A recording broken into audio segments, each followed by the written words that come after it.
ಶುಭಾವಸರ.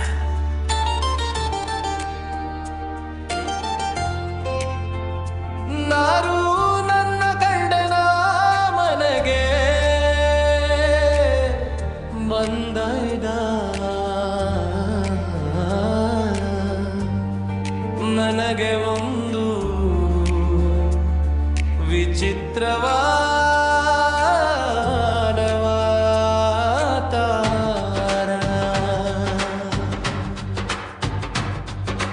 ಕಂಡಿತು ಕಾಲಿಟ್ಟ ಮನೆಯಲ್ಲಿ ಎಲ್ಲವೂ ಅಸ್ತವ್ಯಸ್ತವಾಗಿದ್ದಂತೆ ನನಗನಿಸಿತು ಹೊಕ್ಕ ಮನೆ ಹಾಗಿದ್ದರೂ ಮನೆ ಮಂದಿಯೆಲ್ಲ ಉತ್ತಮ ಸ್ವಭಾವದವರಾಗಿಯೇ ಇದ್ದರು.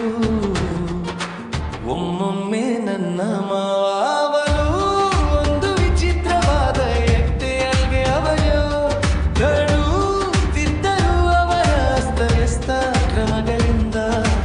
ಯಾಕೆಂದರೆ ಅವರು ಯಾವಾಗಲೂ ತಮ್ಮ ಕೆಲಸಗಳಲ್ಲಿ ಅದರಲ್ಲೂ ಬರವಲ್ಲಿ ಬಡವಣಿಗೆಗಳಲ್ಲಿ ಮುಳುಗಿರುತ್ತಿದ್ದರು ಮತ್ತು ಮನೆಯ ಇತರ ವಿಷಯಗಳಲ್ಲಿ ಯಾವುದೇ ಆಸಕ್ತಿ ತೋರಿಸುತ್ತಿರಲಿಲ್ಲ.